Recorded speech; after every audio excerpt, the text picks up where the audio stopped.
GC MMA, guys, and the day has finally come. We're going to be giving you our full card breakdown for the event itself, UFC 300. The most stacked UFC event of the year. The boys in blue. But anyway, the most stacked UFC event of the year so far. I don't care what anybody says. This is better than 299. And starting off, first fight on the card, they've got Cody Garbrandt versus Davison Figueiredo. This is how you know this is a stacked card when this is the first fight of the early prelims. I don't think you can name another early prelim fight that has that kind of name. Two former champions on the early prelims. But unfortunately, I will have to pick Davison Figueiredo. My heart goes Cody Garbrandt. I love Cody Garbrandt, but he is chinny, and Cody Garbrandt lost to Rob Font, and Davison Figueiredo just beat the shit out of Rob Font. So I think Davison Figueiredo has the power to definitely get to Cody Garbrandt's chin, and I just don't see Cody Garbrandt surviving this whole fight.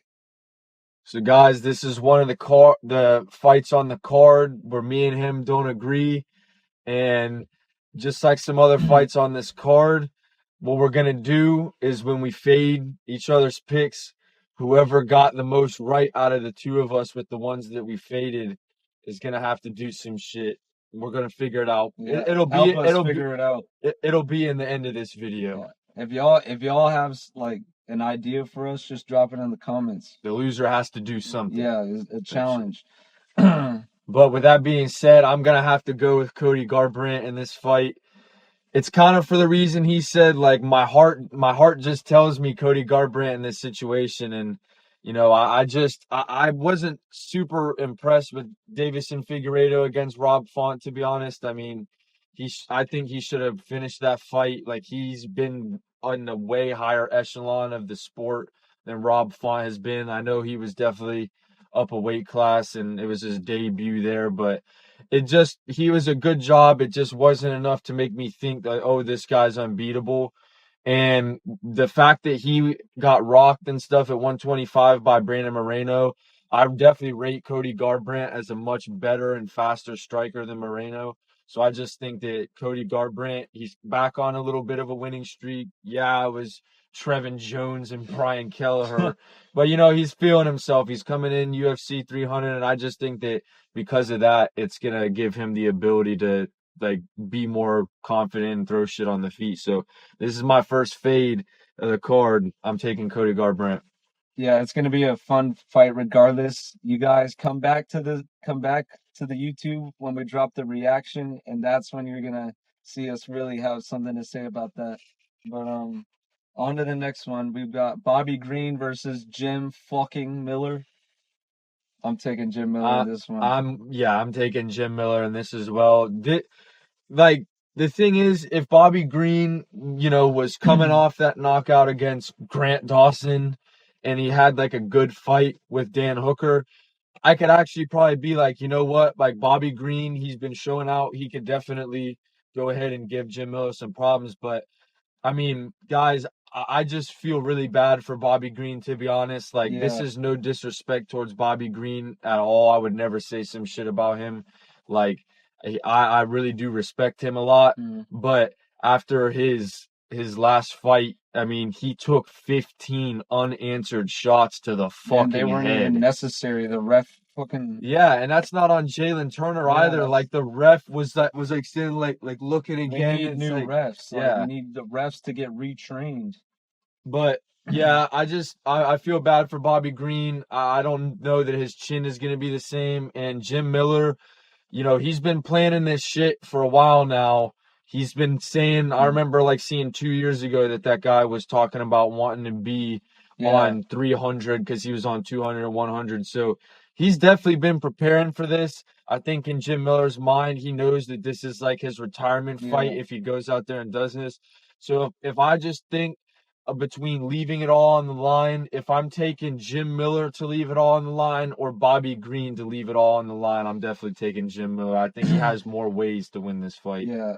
I don't like the amount of time that Bobby Green is taking in between that brutal That was an ass whooping. brutal ass whooping that he took from Jalen Turner. And Jim Miller, he's a legend. Bobby Green, also a legend. I love both of these fighters. Like, don't go in the comments talking about like we're talking shit. No, Nah. I love both of these fighters, but I think Jim Miller, in Jim Miller's mind, this is like a title shot to him. Yeah. In his head, This is bigger than the title shot. This is going to be his last stand, and I know that guy is going out on his shield, and he's not going down without a fight. I think Bobby Green has a fight on his hands. Bobby Green has a fight on his hands, and he has the dog in him too, but his chin is probably going to give out on this one. And like I said, Jim Miller could mix in the takedowns, and there's a submission throw with him. Bobby Green submitting Tony Ferguson and shit. Like, I just think that Jim Miller will be better in that area too.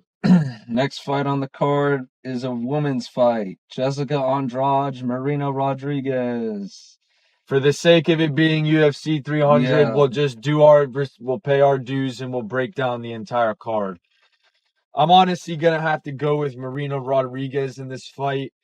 I mean, Jessica Andrade, she just sucks, like straight up.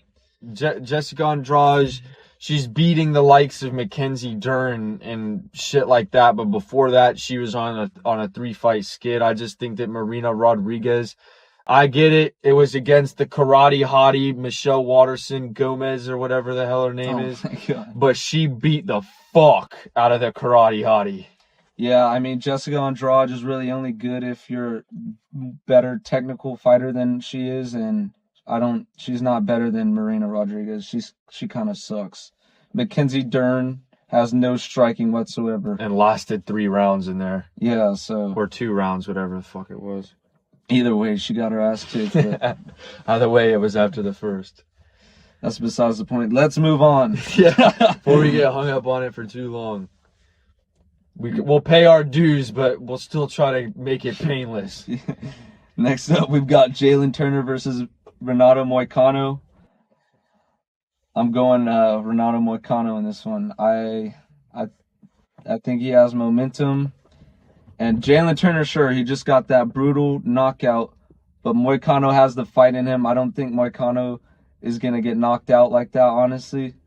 And I could see him taking Jalen Turner to the ground and Jalen Turner honestly giving up, because he does that sometimes, guys. When it's a close fight and he gets in it's second, end of the second, start of the third, he's given up. So I think Moicano can take him to those deep waters. Yeah, I'm definitely going to have to go money Moicano on this as well. I think that this is a big opportunity for Moicano too, kind of like with the Jim Miller situation. Like, they really understand, and I'm sure everybody does, but like they really are understanding the opportunity that comes with being on UFC 300. And Moicano was someone who was off for like a year with an injury. He's coming off like a good performance against Drew Dober. He's trying to like get his name back out there so he can be associated with like the top people in the sport. And I just think that he's coming in taking this shit seriously.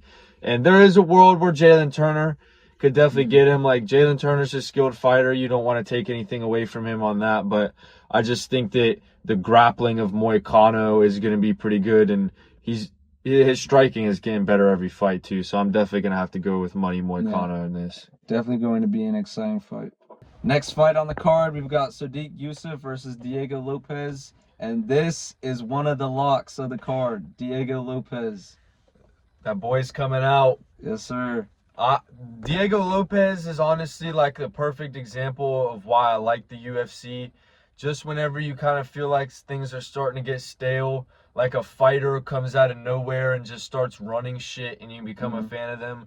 Like, he's definitely been had one of the most exciting first like 3 fights that I've seen. And like the Movsar Evloev fight, that was good. It went to decision, yeah, but like he was still in that notice. He was in that fight every fucking second of that fight. Like, he never gave up, he never slowed down. He was still trying to win that. And then yeah, he submitted the no-name guy, but like his performance against Pat Sabatini, he fucked him up. Until Diego Lopez proves me otherwise, I just feel like he's going to be able to do that to a lot of people in that division, like especially when it's people of the likes of Sadiq Yusuff.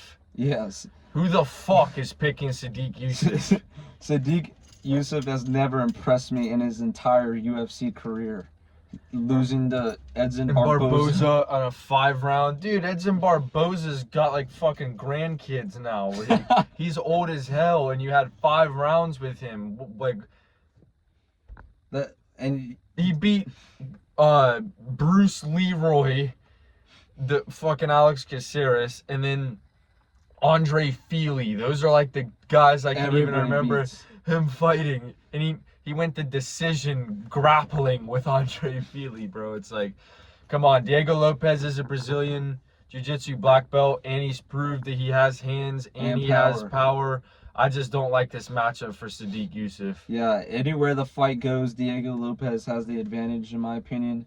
And the crowd, I feel like the crowd is going to be behind Diego Lopez, and he's going to go crazy. Like, he's going to have that momentum. He's going to run up in his face, doing crazy shit, and hopefully knocking out Sadiq Yusuff in the first round. And knocking him out of the fucking UFC. Yeah, out of the UFC and into PFL. Bellator, whatever the hell. Guys, let us know in the comments if you want us to drop some PFL videos. Come on. We'll never be said on this Not fucking a single channel. soul.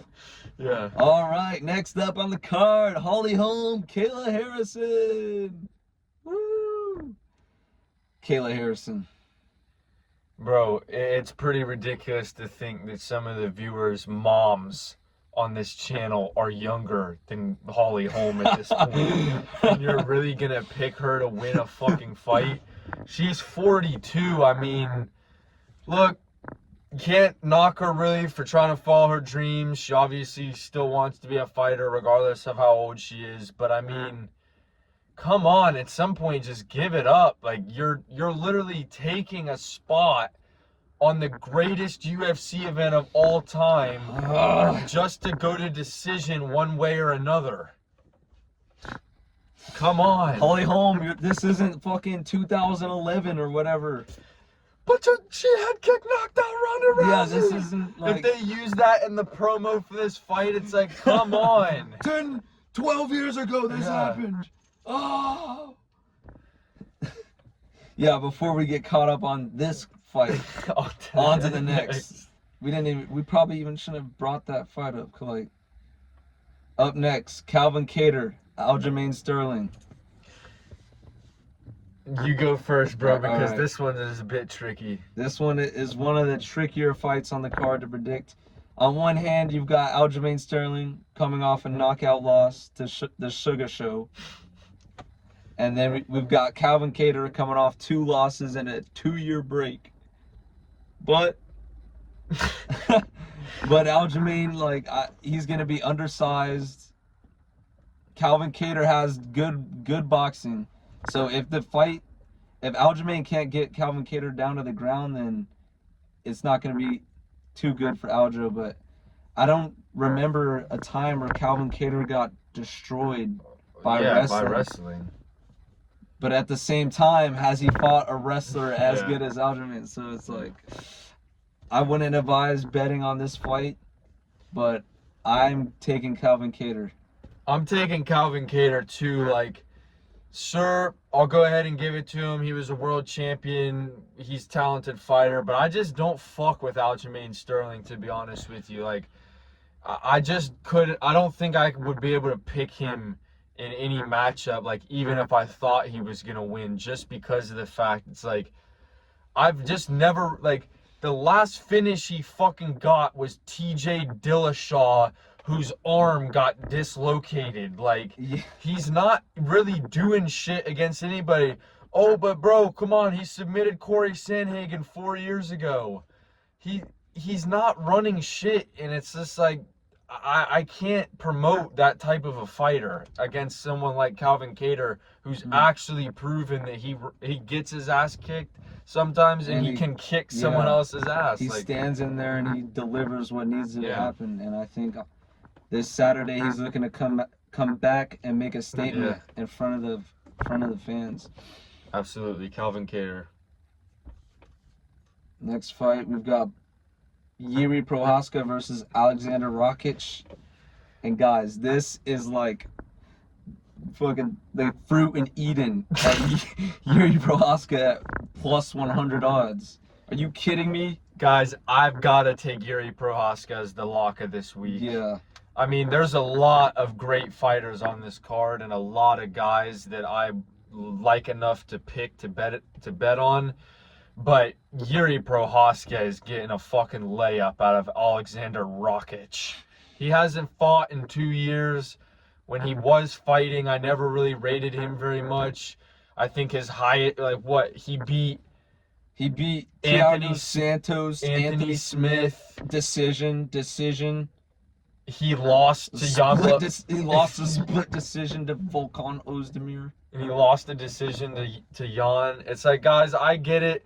The leg kicks are going to be a problem in this fight for Yuri.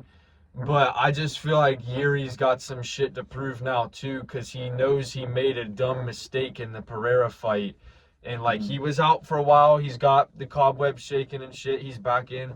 And he wants that belt back. So I don't think he's going to go in there and, be an idiot and get beat by Rakic. He's going to run through Rakic. And people are saying, yeah, this is a little early for him to come back. Don't you think? It's like, he didn't get knocked out cold against Pereira. I get it. It was a good stoppage for sure. But I don't think he got his ass beat to the point where he needs to take a Bobby Green ass beating. It wasn't that bad. Yeah. I don't think he needs to take that big of a layoff. I really like Yuri Prochazka here. He's definitely my lock of the week. Yeah, we're going Diego Lopez, Yuri Prochazka for the 2 locks this week. And Alexander Rakic does not have the dog in him, guys. He's not going to be able to stand in there when Yuri's rushing in his face and he's getting clipped by shit. He's not going to be like, oh, well, here, let me stand and fight. He's going to be like, oh, and getting KO'd on the floor, knocked out, and that's it. Or we get money, we win. And so do you. Yeah, tail us, because we got an exciting parlay to tell you guys about pretty soon. Yeah, we're going to make a separate video fully explaining the parlay for this week. Guys, we started off with the parlays, then we went to the lock of the week, and after this card, we're going to go back to either the lock of the week or the 2 locks of the week, because we still want to fulfill our promise with progressing through those before we make it a regular thing. But come on, can you really expect us to not cook up a fucking parlay for UFC 300? This is an exception. Yeah, and it's going to be a great exception when all of you viewers and we make some major money on this card. But first fight of the main card, Bo Nickel, Cody Brundage. Bo Nickel KO 1 minute 30 seconds. Bo Nickel. All right, the next fight.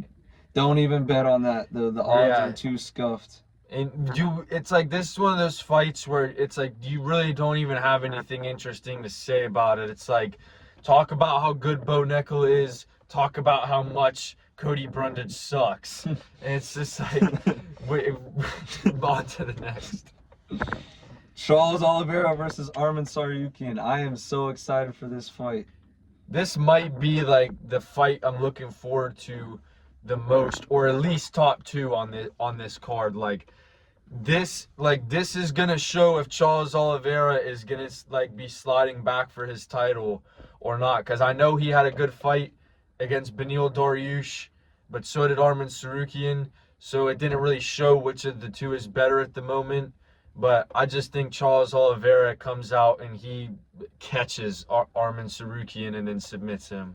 Yeah, the champion has a name, and it's Charles fucking Oliveira. He's coming to UFC 300 to give out a fraud check to Arman Tsarukyan. I'm not even saying Arman Tsarukyan is a bad fighter. I'm not even saying he sucks.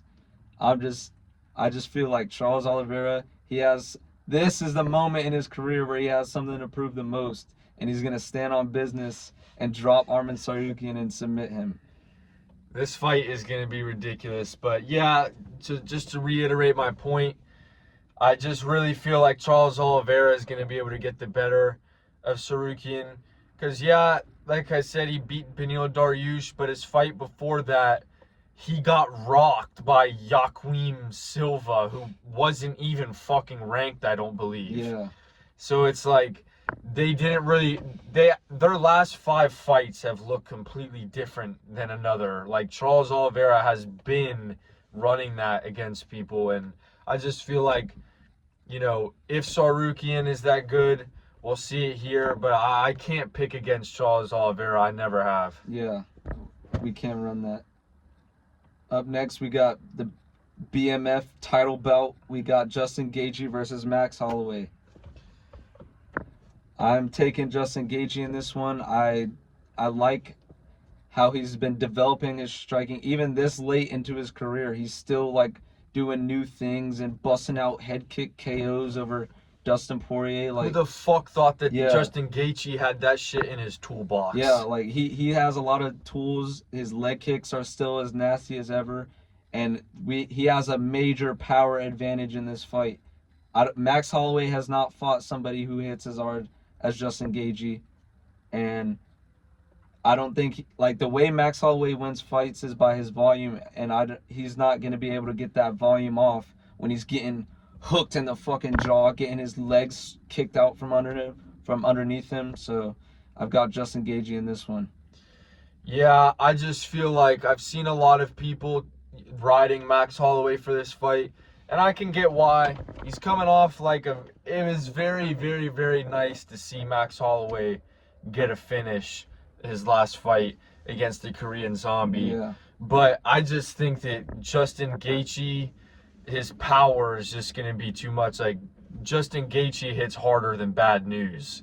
And I just feel like his last couple fights, like, I was really impressed with him against Fiziev, because I think that Fiziev would beat Max Holloway if they fought at 155. Like, he's just proven that when it's guys who are like super good with the striking, like Justin Gaethje is good in that department, and I just don't think Max Holloway has it in his hands what it takes to put away Justin Gaethje, because we haven't seen Justin Gaethje get knocked out in how many fights, and I just don't see him knocking down Justin Gaethje and then submitting him like Charles Oliveira did. Like, it's gonna be a good fight though either way. Like, I'll be a little bit upset if Max Holloway wins, just because I've always liked Justin Gaethje since I started watching the UFC. But I mean, if Max Holloway goes out there and does something in its fight, like, you can't help but fuck with Max Holloway for that. Like, I kind of like, I'm a little split on Max Holloway because I like him, but I also don't like how a lot of his fights are just decision. But he also beats the shit out of people for the entire fight. So either way, I hope Justin Gaethje wins. I think he's gonna win. But if Max Holloway wins, I'm not gonna be upset or making a rant video about it. Yeah. So, it's nice to see him getting some shit back going for his career. Yeah. If he went back down to featherweight and ran it with Ilia Topuria. If Max Holloway lost this fight and his next one at featherweight and he cut down to bantamweight. Dude, no way. He would look like a skeleton out there. Bro, bantamweight Max Holloway. He's like a noodle, just like. But on to the co-main event of the evening: Zhang Weili versus Yan Xiaonan. Zhang Weili.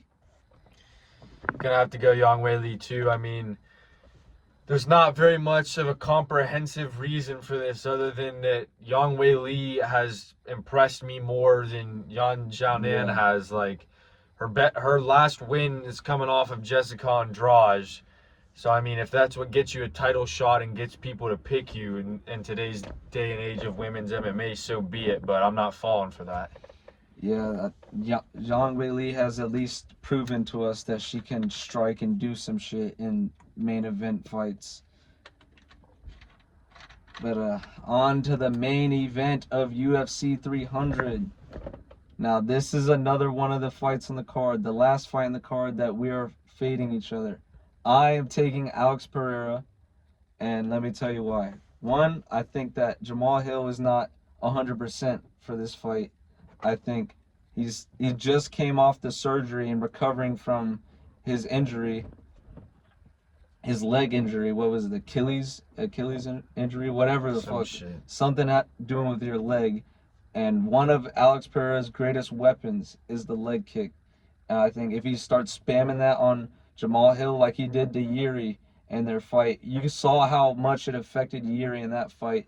And we've seen Yuri go wars with people, and he didn't look that, his legs didn't look that fucked up like they did in that fight. And Jamal Hill, he's a great striker. Like, I'm not saying anything bad about Jamal Hill. I like both of these fighters. And I can see a world where Jamal Hill wins the fight. I could see Jamal Hill coming in, throwing with power, and he touching Alex Pereira and him getting KO'd. But the same exact thing can happen to Jamal Hill.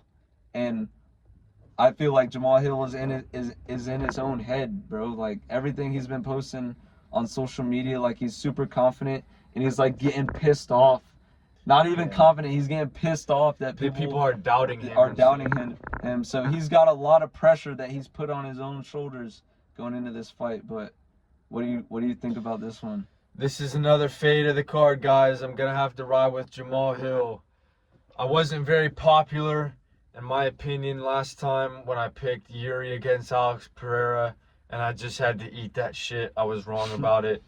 And I just hate the fact that, like, I find myself picking against Alex Pereira multiple times, but, like, I just really feel like I've always really, really, really liked and rated Jamal Hill striking.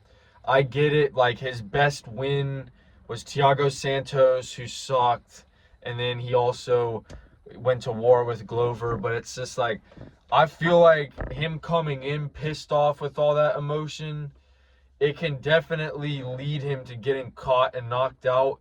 But I feel like if Jamal Hill is for real pissed off and he's throwing shit, and then Alex Pereira, and he's like weaving it like almost like it's like a fade with someone in the bathroom in school. Yeah, or some like, shit. that's like how I see this fight going. Jamal Hill's like for real they're beating each other's ass. But yeah, I've never really seen Jamal Hill in a position where I thought he was going to quit or he was going to fucking get knocked out or rocked, because even in his fight with Paul Craig, where he got submitted, the motherfucker's arm was broke and he was still trying to throw like hammer fists.